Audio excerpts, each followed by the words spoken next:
Thank you. I'm really pleased to join the Norad annual conference at this very challenging time and to address a very important topic, which is called, the whole session today is called Financing for the Future. Let me just make 3 points in my remarks this afternoon. First, what do we mean by the future that we need to finance? Second, the urgency and scale of investments that are needed for the future. And finally, the financing of these investments. So let me start with what is the future and share with you my thoughts about what is the future.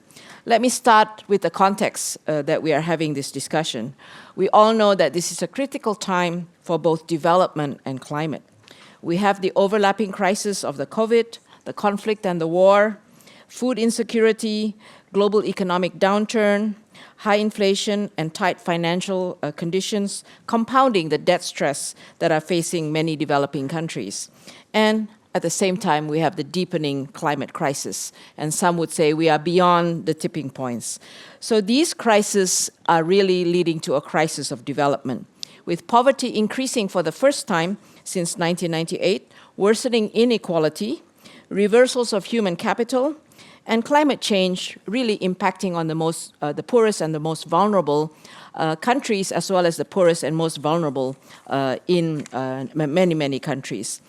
And what the overlapping crisis also tells us is that it highlights the interdependence of people, planet, and the economy, something that we used to talk about all the time, but I think the reality is here for us in front of us. COVID showed how the zoonotic nature of the virus from going from animal to human. That's one example of the interaction between people, planet, and the economy. The other one is how the food insecurity has also been driven by climate change. So the future means we need an integrated and transformative path of development, one that is green, resilient, and inclusive, and where we can achieve climate and development together. And that there is no trade-off between climate and development. The trade-off is really between inaction now and the cost, very much higher cost in the future. There is an opportunity to reset in the deficits in policies and investment gaps, and a need for rapid and sustained investment in all types of capital: physical, human, natural, and social. So that's for me is my thoughts on what is I think is the future. And second, I just highlighted the need for the investments that will be required for us to secure that kind of future. There's an urgency to accelerate and scale up investments that are transformative. So it's not just any type of investments, it's not additional investments. It has to be transformative investments, which includes human capital, investing in human capital, in health and education, investing in sustainable infrastructure, and transforming systems, whether it's energy, transport, agriculture, land use and water, urban infrastructure, and manufacturing, where you can achieve growth, mitigation, adaptation and resilience, and the restoration of natural capital. And you also need to make investments in social infrastructure, because at the end of the day, we want to be people-focused.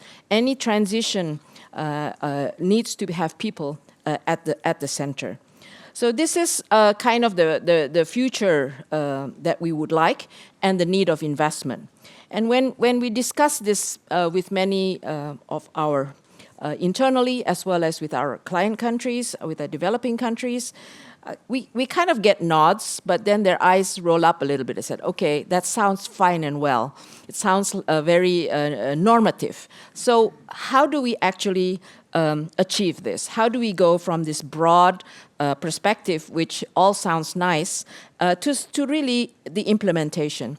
And this is where we have developed a new diagnostic tool called the Climate Change and Development Reports, and we've done it in 25 countries. And they get to the question of how can countries achieve both climate and development? How would they prioritize and sequence the sectors or systems that they need to change? And what are the investment needs? And so I just wanted to share some of the highlights from these country-level analysis, because it starts giving us a picture of how to and how to prioritize these actions and investments.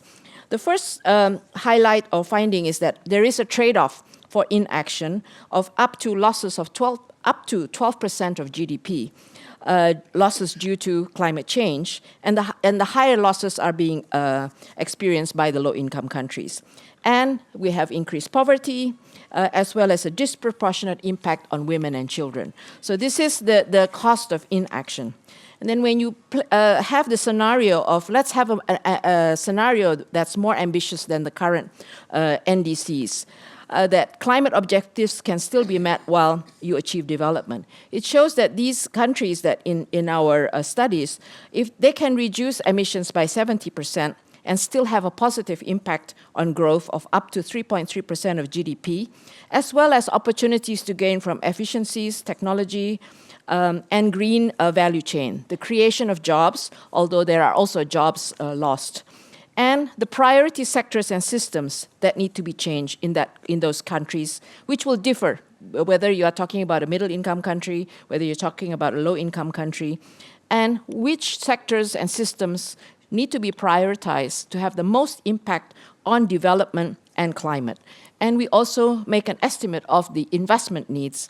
And it comes in as 1 to 2% of GDP for the upper middle income countries, 2 to 6% for higher middle income countries, and 8 to 10% for low income countries. So you get to the more concrete answers as to what needs to be done at the country level to achieve climate and development, and what are the investment needs. Before you can get to the financing question, what do countries need to do? They do have to undertake policy and institutional reforms. They have to have appropriate standards and regulations, and they have to have targeted measures to address the just transition, to address the losses that do happen, whether it's job losses or whether in the transition, say, from coal to renewable energy, the coal workers or the regions that are coal dependent, how do you address the transition there?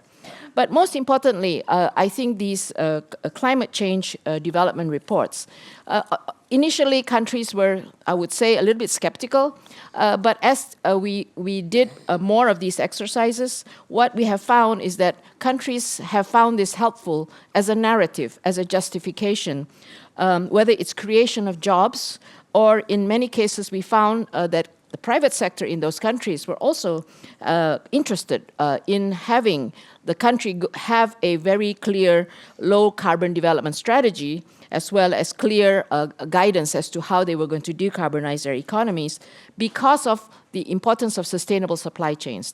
The fact that countries and companies have to be to be competitive, you have to be part of the sustainable supply chain. And that requires you to have a very long-term strategy on low-carbon development. Your country needs to have the clear policies. And the country ownership is very important. The CCDRs will tell you what should and can be done, what are the investment needs, but it needs to be owned by the country. It needs to be led by the country. And this is where some of the difficult policy recommendations, such as removal of fuel subsidies and agricultural subsidies, which are very politically difficult, will face issues of political economy. So I just wanted to emphasize that, because I have been a policymaker in a developing country where really a lot of times we know what to do, but how to do it, how to implement it, and how to do it in a sequence way, and how do we get the financing, how do we get the narrative to be able to justify and convince the constituents that this is actually going to benefit you, benefit the country, and so on. So I think the CCDRs help with that.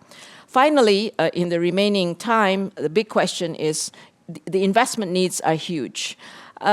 And how do we finance this big investment push? Later on, there will be speakers who will address this in more detail. But let me just highlight some of the principle that we really need different sources of financing to come together for different types of investment requirements. And they all need to come together around the country platform. And we need to coordinate between government, donors, MDBs, IFIs, private sector, including institutional investors and philanthropists. We all need to agree on our roles and responsibilities and the ambition that we need to reach. And it starts with domestic resource mobilization, and within that, how to tackle debt vulnerability of debt-distressed developing countries, public expenditure policies, including the subsidy, repurposing of subsidies, inefficient subsidies for fuel and agriculture, which actually amounts to 1.2 trillion. It's not getting rid of the subsidies, it's repurposing it. You could still have the sustainability outcome as well as, because you're correcting the incentives on relative prices of carbon, and still have better targeted programs for the vulnerable groups, whether it's for food or energy. Carbon pricing, scaling up capital markets locally, which means aligning financial systems with climate and development objectives, and making sure that we have sustainable taxonomies. Enabling and mobilizing private sector, which is about enabling the investment environment, guarantee and insurance schemes, and using public funding, whether it's government or international public funding, to mobilize private capital. It's about reducing risks and costs that will enable as well as mobilize private sector. And finally, big discussion today, and I'm sure we will have further discussion in the panel. What should MDBs do more and evolve to meet these challenges with the support of shareholders and donors? In the first instance, how to ensure that MDBs also address global public goods such as climate change, global health, food security, fragility, and conflict, and synergize with the development mandate of reducing poverty and the SDGs. This is about increasing our climate finance targets. It is about the diagnostic tool that I just mentioned, and supporting countries to design frameworks that will identify how they can achieve both climate and development objectives, what the investment needs are, and therefore what the financing needs are, and who does what, and coming around the country platform.